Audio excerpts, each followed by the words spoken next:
So today in this lecture we will discuss about the first week of development. है ना, embryo every Wednesday 12 to 1 is your embryology lecture. What you have read in your last lecture embryology? Gametogenesis, है ना. Last class में ma'am ने क्या पढ़ाया था? Doctor Prabhjot has taught you about gametogenesis, है ना. That is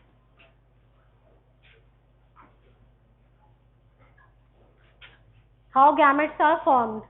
That is ovum and spermatozoon का डेवलपमेंट कैसे हुआ था वो बताया था आपको. And now in this class we will discuss about the development which occurs during first week, है ना, first week of development.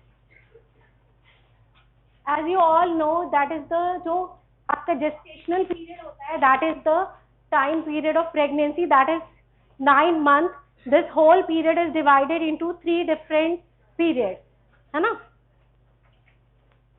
And first, these are the learning objectives which occurs during the first week of development. ठीक है, first week में क्या क्या हो जाएगा? सबसे पहले फर्टिलाइजेशन होगा. ठीक है, that is a fusion of ovum and sperm. ठीक है, after fertilization the zygote will divide. तो उसको क्या कहते हैं? डिवीजन को क्लीवेज कहते हैं.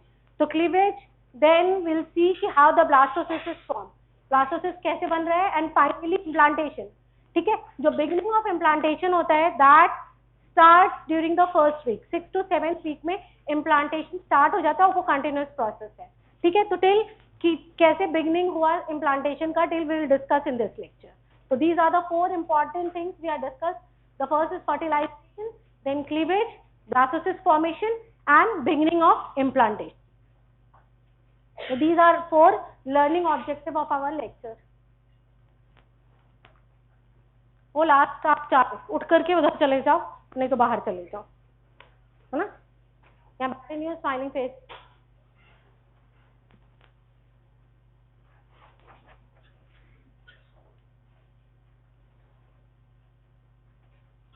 हाँ, तो मैं बात कर रही थी आपसे कि जो 9 months ऑफ प्रेगनेंसी होता है that we call the gestational period. It is divided into 3 phases. The first was the germinal period which extends from first to third week of development. और इस पीरियड में क्या होता है? इस पीरियड में from fertilization till the differentiation of germ layer. Germ layer से क्या होगा? जर्म लेयर से डिफरेंट जो आपके स्ट्रक्चर ऑर्गन्स बनेंगे, डिफरेंट सिस्टम बनेंगे, वो किससे बनेंगे? जर्म लेयर से बनेंगे. So from fertilization till the differentiation of these germ layers, it includes the germinal period which extends from first to third week of development. ठीक है. The second is the embryonic period. Embryonic period कहाँ से कहाँ तक होता है? 3rd week तक आपका germinal period हो गया. तो from 4 to 8 weeks it is the embryonic period. During embryonic period क्या होता है कि जो embryo का structural change होता है यहाँ होता है. ठीक है, फर्दर एक एक सिस्टम का जो डिफरेंशिएशन होगा जर्म लेयर का वो भी होगा, and organ and different tissues are formed in this period of time. ठीक है, तो स्ट्रक्चरल जो ओवरऑल जो आपके एम्ब्रियो का जो एक स्ट्रक्चर लेना होगा वो यहाँ फॉर्मेशन होगा, ऑर्गन और टिश्यूज का सारा फॉर्मेशन इस period. The last period is the fetal period. Fetal period it extend from 9th week till the full term तक. ठीक है, 9 months तक एक्सटेंड करेगा. एंड ड्यूरिंग दिस पीरियड क्या होगा? रैपिड ग्रोथ होता है फीटस का. ठीक है, ऑर्गन टिश्यू फॉर्मेशन हो गया, उनका स्टार्टिंग हो गया, अब रैपिड ग्रोथ होगा, पूरा डेवलप करेगा. एज वेल एज जो प्लेसेंटा का डेवलपमेंट होता है वो भी किस पीरियड में होता है? फीटल पीरियड में. ठीक है, तो this is the fetal period which extend from 9th week till the full term. और यहाँ पे 2 चीज हो रहा है, rapid growth of the embryo. ठीक है, फीटस का रैपिड ग्रोथ होगा और दूसरा डेवलपमेंट होगा प्लेसेंटा का. तो हमारा कंसर्न आज कहाँ पे है? टॉपिक फर्स्ट वीक पे. तो will see the events occurring during the first week of development. तो the period of first week of development मैंने अभी आपको बताया कहाँ से स्टार्ट होगा? फर्टिलाइजेशन स्टार्ट होगा. What is fertilization? It is the fusion of the male and the female gamete, that is ovum और स्पर्मेटोजोन का जो फ्यूजन होगा दैट इज कॉल्ड फर्टिलाइजेशन. और एंड कहाँ पे होगा? And beginning of implantation. Implantation क्या है? जो प्रोडक्ट ऑफ कंसेप्टस है वो यूट्राइन एंडोमेट्रियम जाकर के इम्प्लांट हो जाएगा, तो वो क्या कहते हैं हम? इम्प्लांटेशन. ठीक है, यूट्राइन एंड यूट्रस में 3 लेयर होती है, from with in outside, endometrium, myometrium, perimetrium. ठीक है, तो एंडोमेट्रियम करके एंटर कर जाएगा, तो उस प्रोसेस को इम्प्लांटेशन कहते हैं। तो वो 6 to 7 डे में स्टार्ट हो जाता है, तो that is the beginning of implantation. So these are all the major events which are occurring during the first week of development. तो सबसे पहले डे जीरो पे क्या होगा? फर्टिलाइजेशन होगा। कैसे होगा? स्पर्म मूव करेगा, ओवम मूव करेगा, और वहां पे जाकर के दोनों अप्रोक्सीमेट करेंगे और फर्टिलाइजेशन अकर होगा। तो डे जीरो पे क्या हुआ? फर्टिलाइजेशन हुआ, जाइगोट का फॉर्मेशन हो गया। उसके बाद क्या होगा? डिविजन्स होंगे, क्लीवेज होंगे, ठीक है। तो यहाँ देखो फर्टिलाइजेशन कहाँ पे होता है? Which is a common ampulla, which जो आपका वो है यूट्राइन ट्यूब में एम्पुला, वो most dilated part uterine tube का, वहां पे आपका क्या होता है? फर्टिलाइजेशन होता है। तो दिस इज द एम्पुला, यहाँ पे फर्टिलाइजेशन हो रहा है, ठीक है। एट विद इन मतलब 0 डे पे विद इन 24 आवर्स ये हो जाएगा। उसके बाद जाइगोट क्या होगा? डिवाइड करेगा, 2 cell, 4 cell, 8 cell, 16 cell stage. 16 stage जो सेल स्टेज होता है उसको क्या बोलते हैं? मोरुला कहते हैं, ठीक है ना। तो डे 1 पे क्या हो गया आपका? 2 सेल स्टेज हो गया, डे 2 पे 4, देन डे 3 पे 8, और डे 4 पे दैट इज 16 सेल स्टेज, जिसको मोरुला कहते हैं। फिर on 5th day morula transform होगा ब्लास्टोसिस्ट में। इसको अभी मतलब इलेबोरेट में हम पढ़ेंगे, अभी तो जस्ट मैं आपको ये दे रही हूँ कि क्या क्या इवेंट होगा। Then on 5th day blastocyst का फॉर्मेशन होगा। On 6th and 7th day ये कहाँ जाएगा? जाकर के इम्प्लांट हो जाएगा within the uterine endometrium. तो ये सारे सीक्वेंस ऑफ इवेंट अभी हम लोग देखेंगे। First, fertilization. Fertilization it is a process of fusion of male and female gamete, ठीक है। मेल और फीमेल गैमेट आपको पता है क्या है? हैप्लॉइड सेल्स है, और ये फ्यूज करके क्या बनाएंगे? सिंगल सेल जाइगोट बनाएंगे, which is a diploid cell, ठीक है। नंबर ऑफ क्रोमोसोम डबल हो जाएगा इसमें, ठीक है। ये कितना अभी आपको बताया था, डे 0 पे हो जाता है, that is with in 24 hours of ovulation, ठीक है। ओव्यूलेशन जैसे ही होगा, ओवम सेकेंडरी oocyte रिलीज होगा, तो 24 घंटे के अंदर क्या होगा? फ्यूजन हो जाएगा मेल और फीमेल गैमेट का, और it will lead to fertilization, ठीक है। और साइट क्या है? Site is the ampulla of uterine tube. और ओवम किस स्टेज में होता है? आपने बहुत सारा पढ़ा होगा ना गैमेटोजेनेसिस में, जब सेकेंडरी oocyte के फेज में है ना। तो this is the image of secondary oocyte, ठीक है। ओवम के ओव्यूलेशन के टाइम में ओवम रिलीज होगा और it will fuse with the. तो अब देखते हैं one by one will all this. तो पहली चीज क्या होगी? अप्रोक्सीमेशन होना है, ठीक है। तो अप्रोक्सीमेशन होने के लिए क्या होना है? स्पर्म को मूव कर करके कहाँ जाना है? एम्पुला ऑफ यूट्राइन ट्यूब में। और ओवम जो ओवरी से रिलीज हो रहा है उसको भी वहां तक पहुंचना है, ठीक है ना।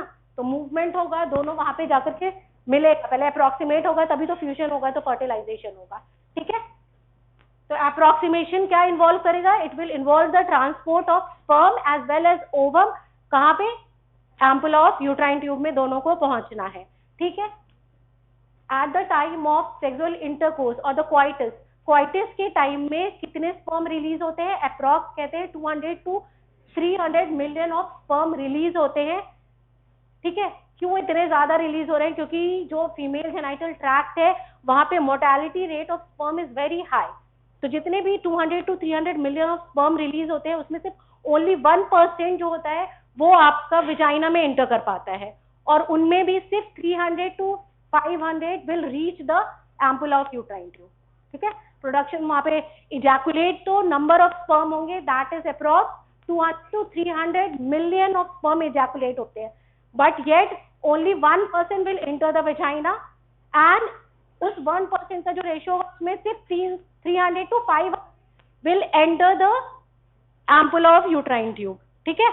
और ये नंबर ऑफ इतना ज्यादा क्यों है? क्योंकि मोर्टेलिटी रेट बहुत ज्यादा होती है फीमेल जेनाइटल ट्रैक्ट में, तो इसीलिए नंबर ज्यादा है, ठीक है। अब ये जो मूवमेंट हो रहा है, ये क्वाइटस के टाइम में रिलीज हो गया, इजैकुलेट हो गया, अब उसको मूव करना है, तो there are numerous factors which help in the transport of ovum as well as sperm, ठीक है। ओवम को ओव्यूलेशन के बाद वहां उसको भी एम्पुला तक ऑफ यूट्राइन ट्यूब तक जाना है, और यहाँ स्पर्म को भी पूरा यूट्रस कैविटी से लेकर के यूट्राइन ट्यूब तक जाना है। तो there are numerous factors which help in the transport of these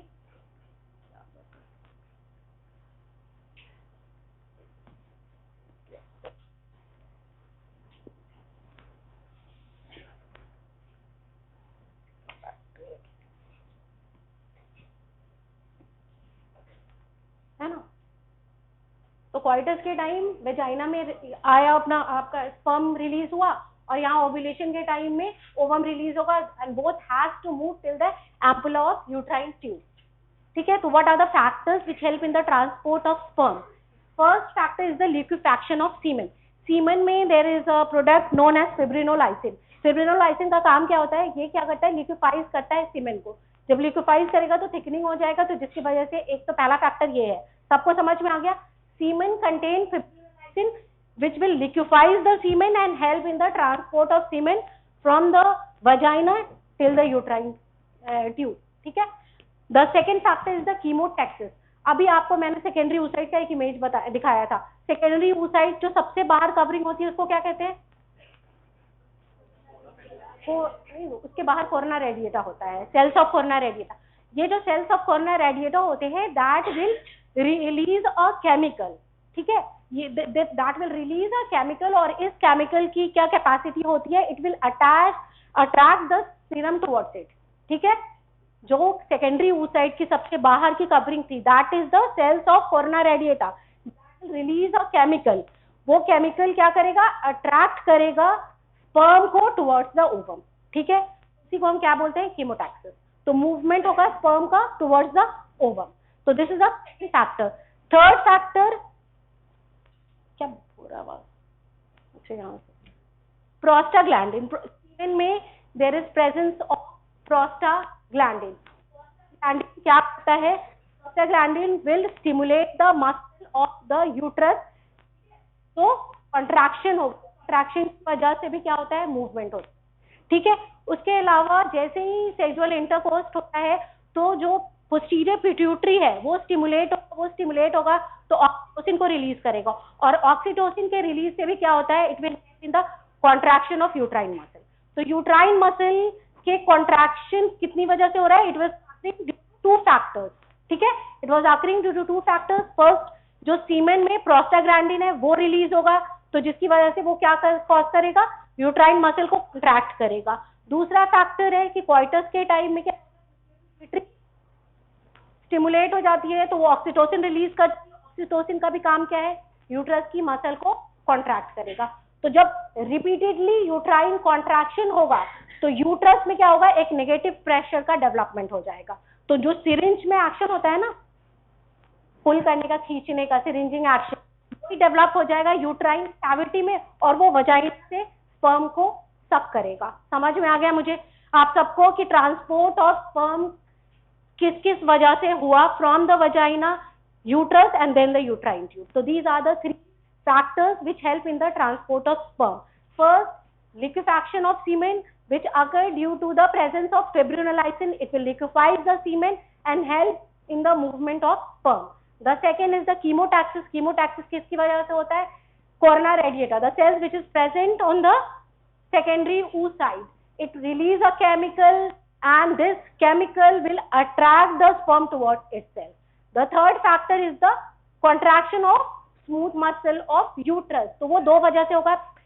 prostaglandin के सिक्रीशन की वजह से जो कि कहाँ है? सीमेन में प्रेजेंट है. और दूसरा पोस्टीरियर पिट्यूटरी में क्या होगा? उसका वो स्टिमुलेट होगा तो it will release a hormone known as oxytocin. Both these factors will contract the uterine muscle. ठीक है, जिसकी वजह से यूट्रस में it will create a negative pressure और उसकी वजह से स्पर्म का सक्शन होगा और मूवमेंट होगा टिल द पहले यूट्राइन कैविटी में जाएगा और वहां से यूट्राइन ट्यूब में जो उसका साइट है that is the ampulla of uterine tube. It will reach there. तो these are all the factors which help in the transport of sperm. अब हम ओवम का देखेंगे कि ओवम कहाँ था? ओवरी से रिलीज हुआ ओवुलेशन के टाइम में, उसको भी मूव करना है till the ampulla of uterine tube. तो these are the two factors. जब आप यूट्राइन ट्यूब की एपिथेलियम पढ़ोगे तो उसमें सीलिया प्रेजेंट होते हैं. ठीक है ना, अभी पढ़ रहे हैं ना हिस्टो. जब हिस्टोलॉजी पढ़ोगे तो जो इनर मोस्ट लेयर है वहां पे सीलिया प्रेजेंट होते हैं. सीलिया का काम क्या है? मूवमेंट प्रोड्यूस करना. तो जब the ciliary beat and the rhythmic contraction, जो मस्कुलेचर है यूट्राइन ट्यूब का, उसका कॉन्ट्रैक्शन होगा और वहां जो सीलिया है उसका मूवमेंट होगा जिसकी वजह से ओवरी से सक कर लेगा सेकेंडरी oocyte को और वहां पहुंचा देगा. तो दूसरा फैक्टर जो यूट्राइन ट्यूब का लास्ट एंड होता है दैट इज द फिब्रिएटेड एंड, जिसको हम फिब्रिया कहते हैं. उसका भी जो स्वीपिंग मूवमेंट होता है उससे भी क्या होगा, जो ओवम रिलीज होगा, सेकेंडरी oocyte रिलीज होगा ओव्यूलेशन के टाइम में, वो भी मूव करके एम्पुला ऑफ यूट्राइन ट्यूब चला जाएगा. तो these are the two factors which help in the transport of ovum. ठीक है, sweeping movement of the fimbria, एक तो ये हो गया, और दूसरा जो सीलिया प्रेजेंट है और जो स्मूथ मसल प्रेजेंट है उनके कॉन्ट्रैक्शन की वजह से भी मूवमेंट होगा. तो अब क्या हो गया, दोनों जो desired site ampulla of uterine tube में वहां पे पहुंच गए. ठीक है, तो अब उनका फ्यूजन होगा और that will lead to the fertilization. ठीक है, तो टाइम पीरियड कितना लगता है for the movement of this sperm and ovum. Ovum को ओव्यूलेशन के बाद it will reach within 25 minutes.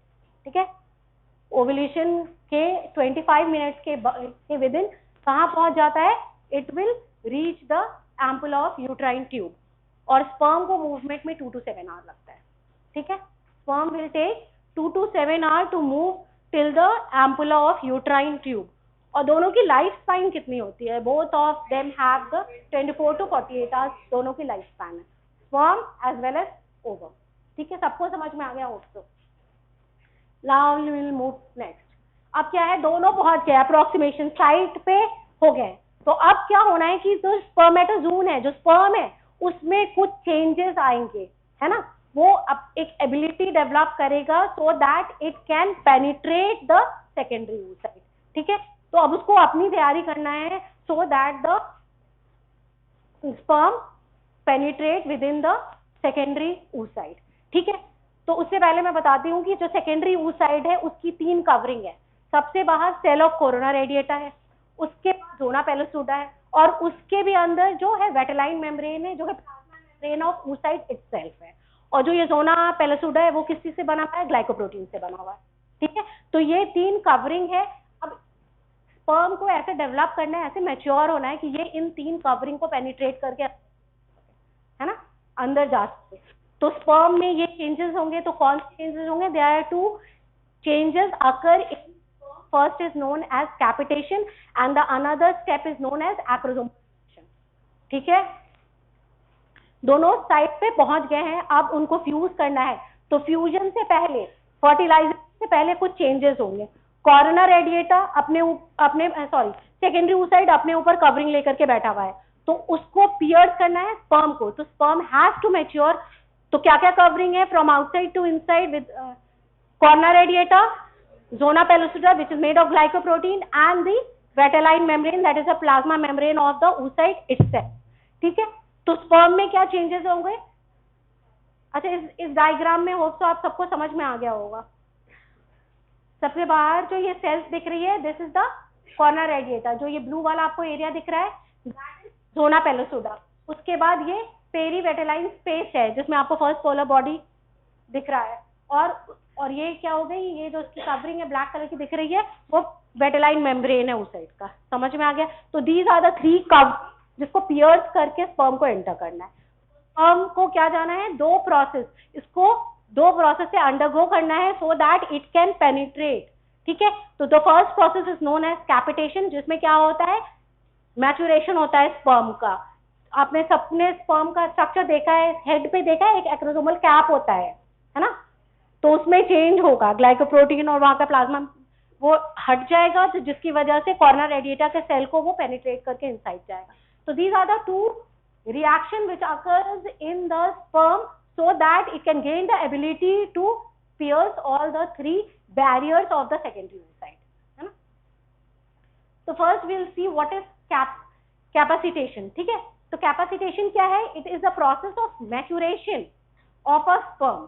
ठीक है, और इसमें टाइम कितना लगता है, it takes about 7 hours for a sperm to get mature within the female genital tract. ठीक है, ड्यूरिंग कैपेसिटेशन क्या होता है कि जो हेड था स्पर्म का, there is a layer of glycoprotein coat and seminal plasma protein जो कवर कर रहा है plasma membrane over the head, है ना, हेड के रीजन पे, वो रिमूव होगा. उसको रिमूव होने से क्या होगा कि जो स्पर्म की मोर्टेलिटी है वो इंक्रीज कर जाएगी, और जो बाहर का जो कोट था, दैट इज द, कौन सा कोट था, कोरोना रेडिएटा का, उसको हटा करके वो कहाँ चला जाएगा, on the surface of zona pellucida. Head अब कहाँ टच करेगा, कोरोना रेडिएटा के सेल्स को वो हटा दिया, अब it will reach on the surface of zona pellucida. तो capitation क्या हुआ? It is a process of maturation of sperm which takes 7 hours in the female genital tract.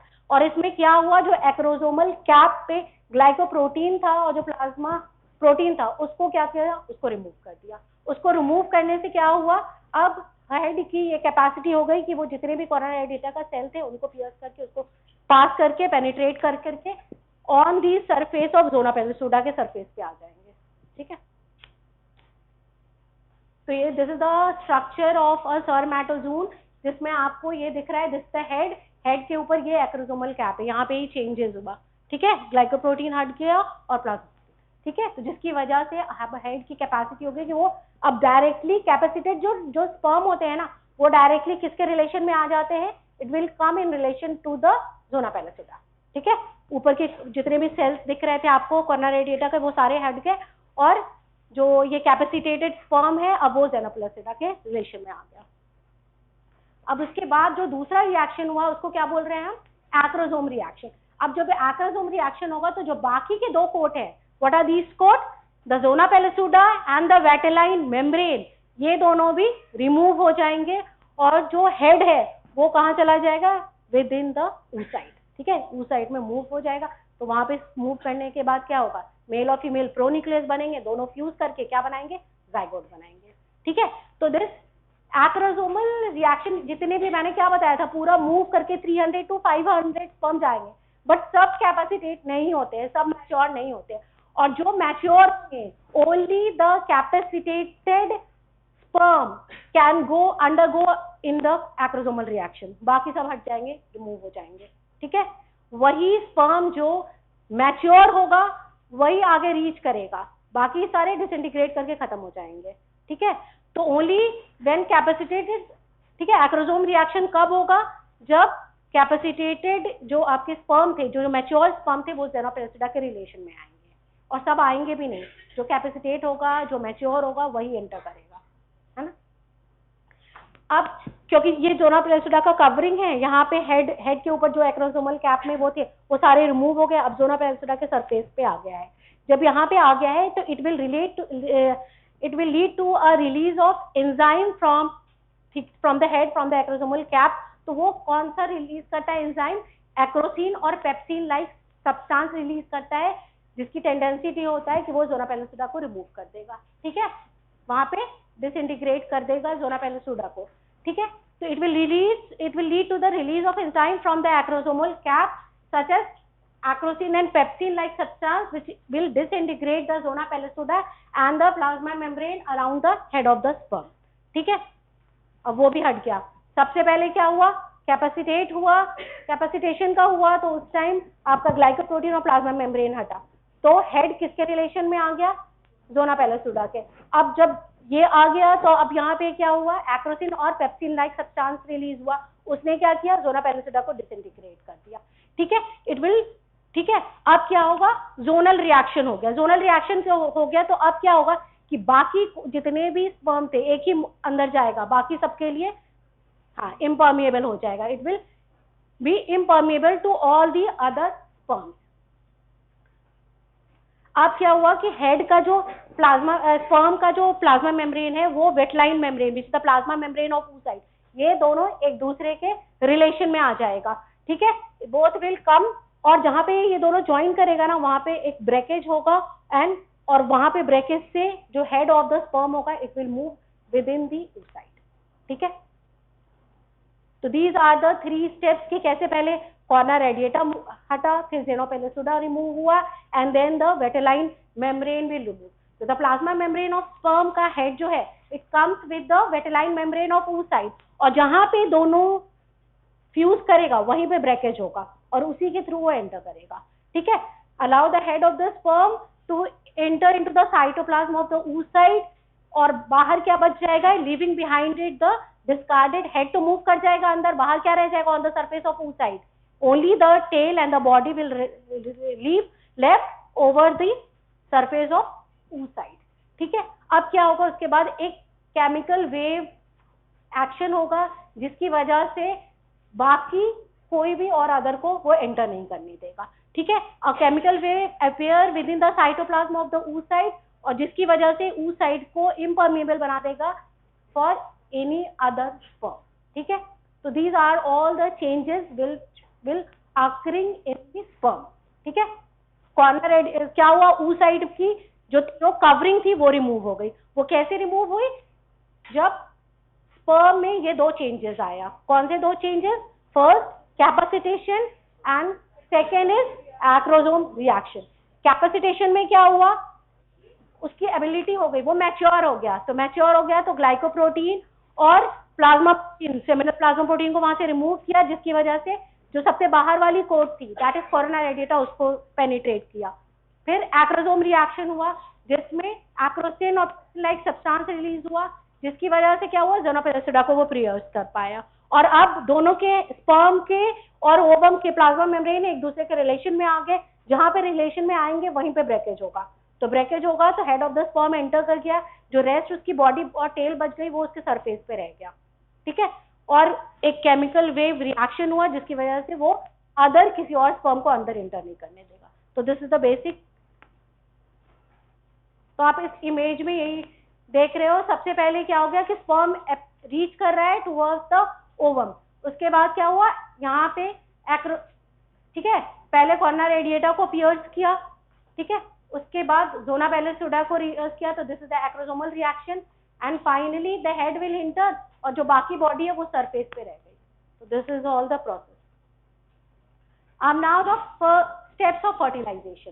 तो ये पहला वाला स्टेप मैंने अभी आपको बता दिया है ना, कि क्या हुआ, जो तीनों लेयर थे सेकेंडरी oocyte का, how it will get disintegrated, that is corona radiata, zona pellucida and the vitelline membrane.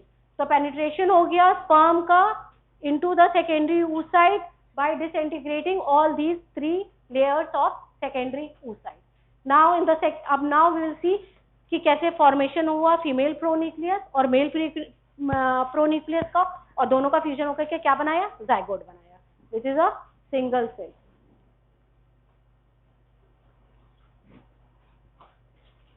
तो ये वाला स्टेप इसमें क्या दिखा रहा है, penetration of sperm through the corona radiata, ठीक है ना। कैप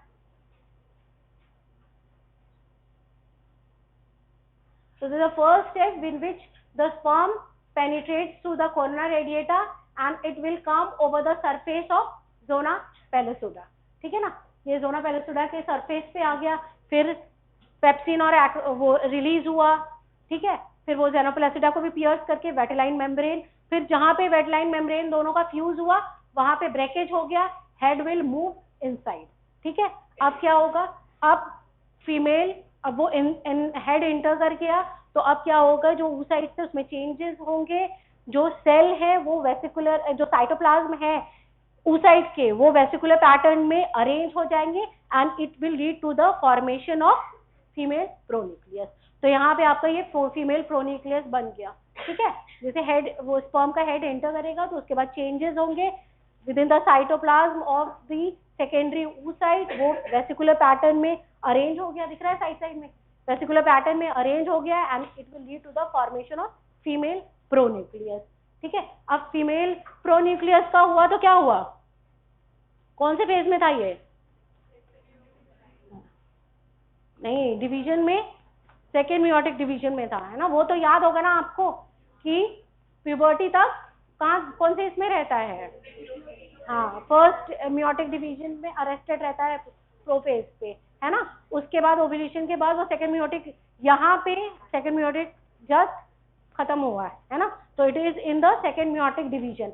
वैसे ही अब नेक्स्ट स्टेप में क्या होगा, मेल न्यूक्लियस, प्रोन्यूक्लियस का भी फॉर्मेशन हो गया, ठीक है। It will, the head will change, इसमें भी साइटोप्लाज्म जो होंगे वो अरेंज होंगे and it will lead to the formation of male pronucleus. अच्छा, यहाँ पे जो फीमेल प्रोन्यूक्लियस बनी तो क्या हो गया, ज्यादा से ज्यादा मोर एंड मोर सारे के साइटोप्लाज्म मेल फीमेल प्रोन्यूक्लियस में बच गए, थोड़े से जो रह गए वो क्या बना दिया, सेकंड पोलर बॉडी।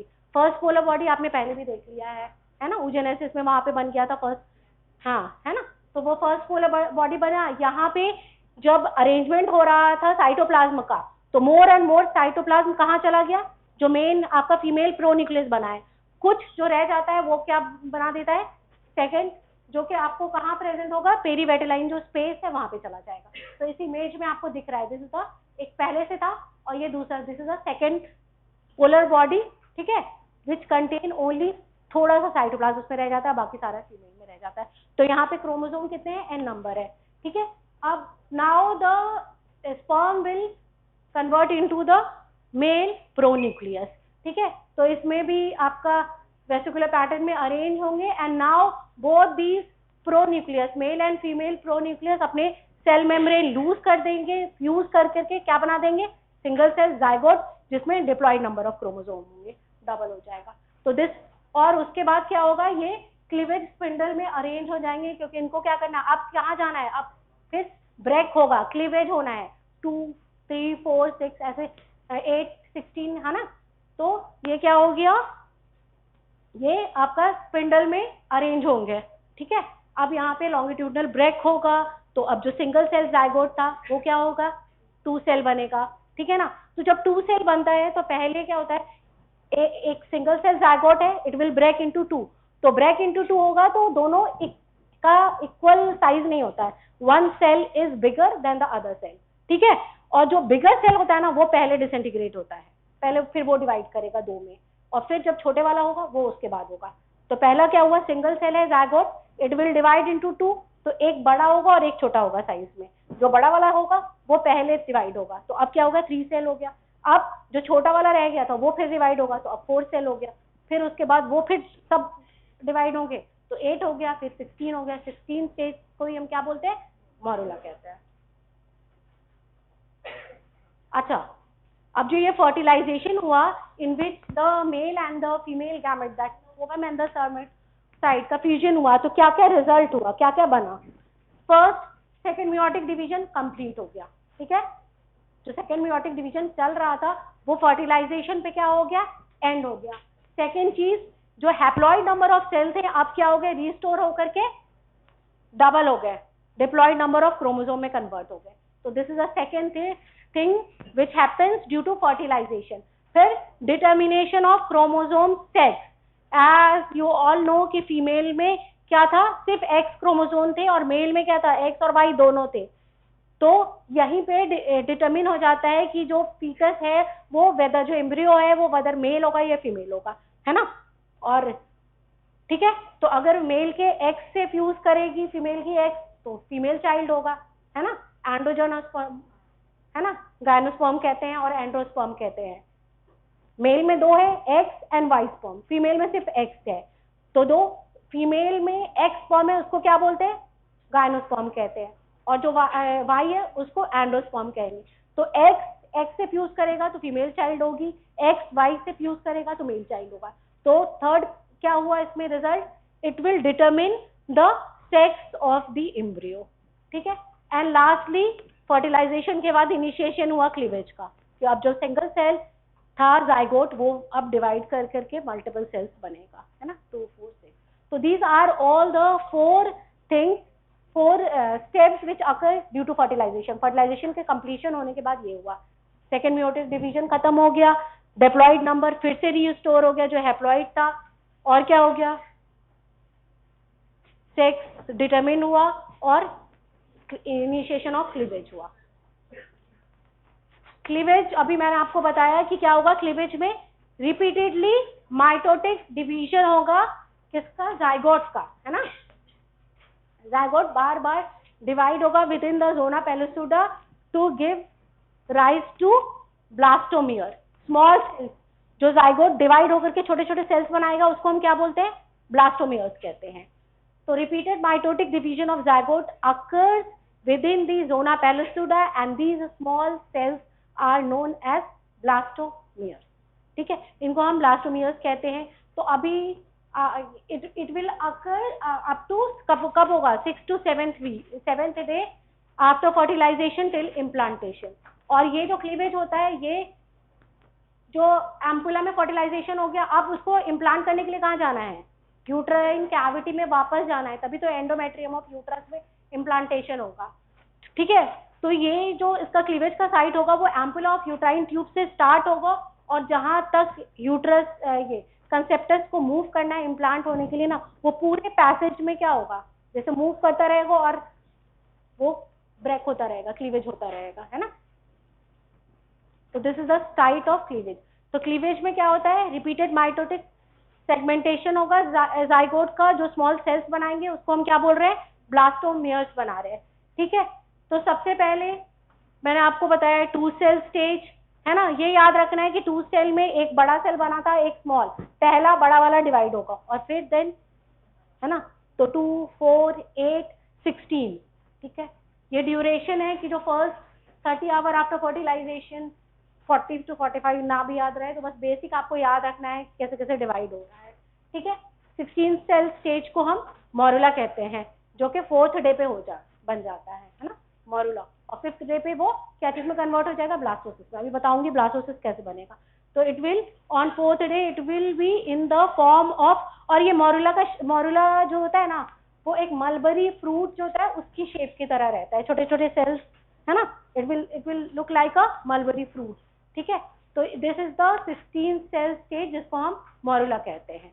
अच्छा, ये मॉरुला में क्या होता है कि ये जो अभी तो सेल्स सब एक साथ है जिसको हम ब्लास्टोमेयर कह रहे हैं, तो इट विल अगेन एक बाहर की लेयर की हो जाएगी जिसको हम आउटर एम्ब्रियोब्लास्ट कहेंगे, सॉरी आउटर ट्रोफोब्लास्ट कहेंगे, और जो अंदर के सेल्स बचेंगे उसको एम्ब्रियोब्लास्ट कहेंगे, है ना। वो बेसिकली ट्रोफोब्लास्ट के लेवल पे होता है, यहाँ पे यहीं पे रखा हुआ है। तो बस आप इतना याद रखो कि यहाँ पे मॉरुला के स्टेज में आ जाएगा। देन इसके बाद स्टेप में क्या होगा कि ब्लास्टोसिस्ट का फॉर्मेशन होगा। अब मैंने क्या बताया था कि जाइगोट तो वहीं बन गया था with in the ample of uterine tube में। अब जब यूट्राइन ट्यूब से मूव करके with in the uterus cavity में आ रहा था फॉर इम्प्लांटेशन, तो पूरा क्लीवेज हो रहा था। मतलब morula now it will reach uterine tube में, यूट्राइन कैविटी में आ गया है, ठीक है। तो morula enter into the uterine cavity, ठीक है। अब जब यूट्राइन कैविटी में एंटर करेगा तो जो एंडोमेट्रियल फ्लूइड है वो पेनिट्रेट करेगी जोना पेलिसुडा को, और जो आपका मॉरुला था उसमें एंटर कर जाएगा। तो पहले तो छोटे छोटे स्पेसेस होंगे जिसको ब्लास्टोसील कहते हैं, है ना। जो सेल्स हैं उनके बीच बीच में थोड़े थोड़े से फ्लूइड एंटर करना शुरू करेंगे। फिर नेक्स्ट स्टेप में क्या होगा, ये सारे जो फ्लूइड के स्पेस होंगे, सेल्स एक तरफ चले जाएंगे और ये स्पेस बड़ा हो जाएगा, है ना। तो दिस इज, ठीक है। और बाहर की जो सेल की लेयर होगी जिसको हम ट्रोफोब्लास्ट कह रहे हैं वो फ्लैटेंड हो जाएंगे, और जो अंदर का एम्ब्रियोब्लास्ट है, क्योंकि जो जितने भी फ्लूइड एंटर किए थे वो सब अब कोलैप्स करके एक जगह इकट्ठा हो रहे हैं। तो जो एम्ब्रियोब्लास्ट है, जो इनर के सेल थे, वो एक पोल पे जिसको हम एम्ब्रियोनिक पोल कहते हैं वहां पे शिफ्ट हो जाते हैं। तो अब नाउ क्या हुआ, 2 तरह के सेल्स प्रेजेंट हो गए। एक तो आउटर कवरिंग में जिसको हम ट्रोफोब्लास्ट कहते हैं, जो कि आगे चल करके प्लेसेंटा बनाता है, और जो एक कॉर्नर पे एम्ब्रियोनिक पोल पे सेल्स चले गए वो एम्ब्रियोब्लास्ट होंगे, और वही क्या लीड करेंगे फॉर्मेशन को, it will lead to the formation of embryo. समझ में आया ब्लास्टोसिस्ट कैसे बना, है ना। तो यूट्राइन कैविटी में व्हेन मॉरुला कम, तो जो एंडोमेट्रियल फ्लूइड है वो अंदर जाएगा विद इन दीज ब्लास्टोमियर्स, जो सेल्स थे, है ना।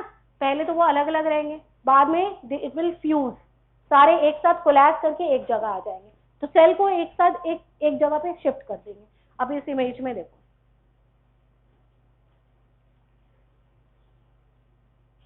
फर्स्ट वाला ये मॉरुला है, ठीक है। तो इसमें क्या हो गया, बाहर वाले सेल को हमने ट्रोफोब्लास्ट बोला और अंदर वाले को एम्ब्रियोब्लास्ट, जो कि कवर्ड है by the zona पेलिसुडा।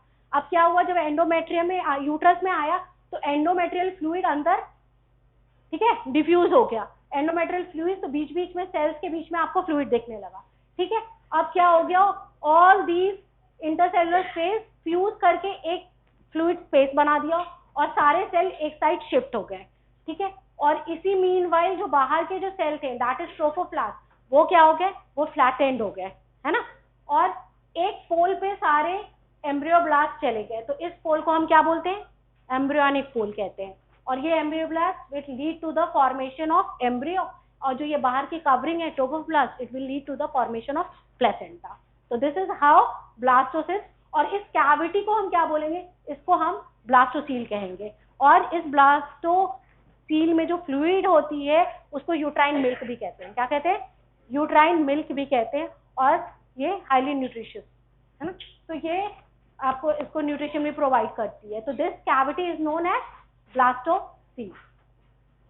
So now it will lead to the formation of blastocyst, ठीक है, इस इमेज में भी यही दिखाया गया है, ये 2 सेल है, 4 सेल, 8 सेल, यहाँ मोरुला बन गया, ठीक है।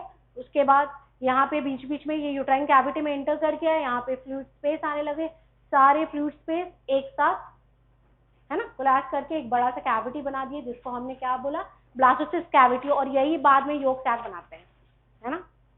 और ये एम्ब्रियो बना दिया, और ये बाहर में ट्रोफोप्लास्ट, यही बाद में प्लेसेंटा बनाएगा।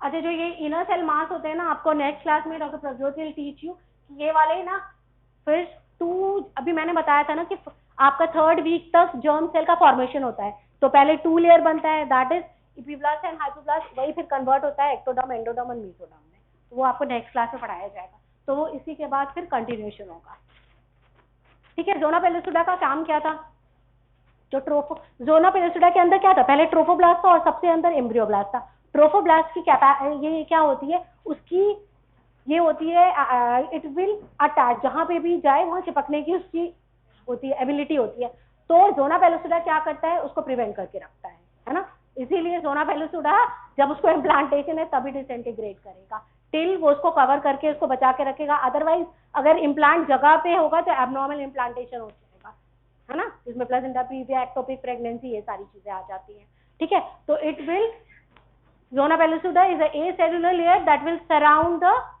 जाइगोट, मोरुला और ओवम को, और ये डिसअपियर कब होता है, हैचिंग ऑफ ब्लास्टोसिस्ट, तो ये तभी होगा जब उसको इम्प्लांटेशन होना है, क्योंकि इसकी ट्रोफोब्लास्ट की एबिलिटी है कि वो जहां पे होगा वहां चिपक जाएगा, ठीक है ना, तो टू प्रिवेंट द स्टिकिंग इसको कवर करके रखता है, तो ये this is the function of zona पेलिसुडा।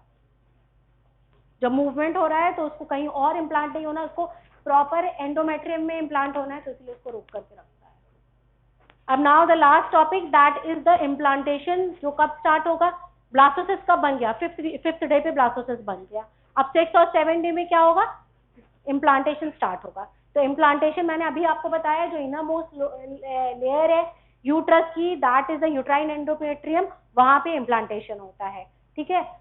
So the process of penetration of product of conception into the uterine endometrium is known as implantation, और ये 6 और 7 डे में बिगन हो जाता है और कंप्लीट होता है, तो ये कंप्लीट आपको मैम पढ़ाएंगी 2nd वीक जब पढ़ाएंगी, तो ठीक है ना। अभी हम सिर्फ देख रहे हैं कि 6 और 7 डे में इम्प्लांटेशन का बिगनिंग हो गया, और ये कहाँ होता है, जो यूट्रस की कैविटी है उसमें अपर पार्ट में मोस्ट, ठीक है ना, तो इट विल ज्यादातर कहाँ होगी, it will on the upper part, अगर लोअर पार्ट में हो जाता है तो क्या होगा, क्योस को कवर कर देता है, एबनॉर्मल ब्लीडिंग हो जाता है, इसको हम प्लेसेंटा प्रीविया कहते हैं, है ना।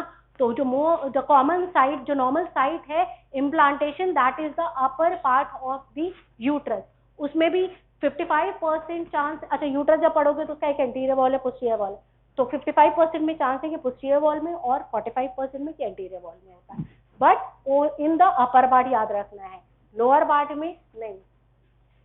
Upper part of the body in the mid sagittal plane, this is the normal site of implantation, है ना।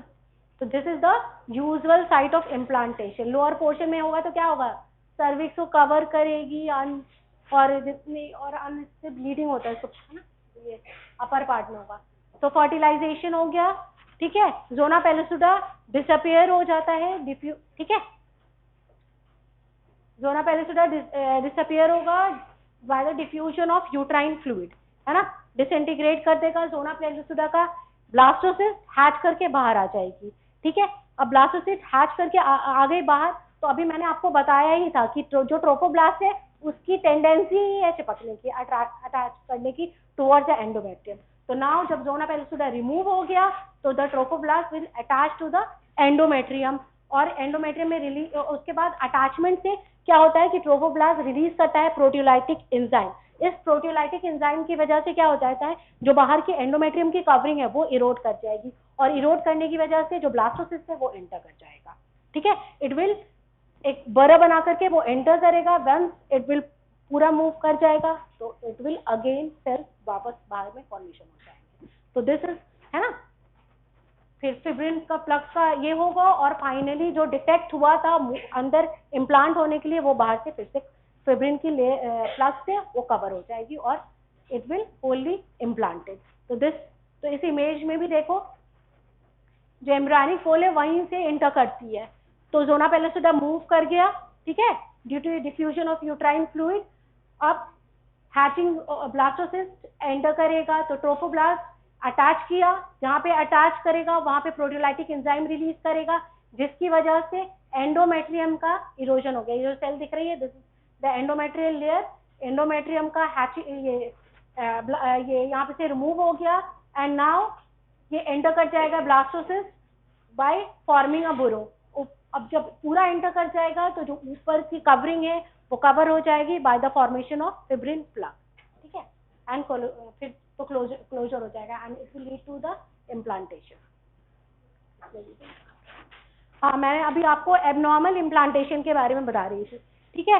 तो फर्स्ट इज एबनॉर्मल इम्प्लांटेशन को हम क्या बोलते हैं, एक्टोपिक, है ना, नॉर्मल साइट पे ना हो करके एबनॉर्मली किसी और साइट पे हो जाएगी।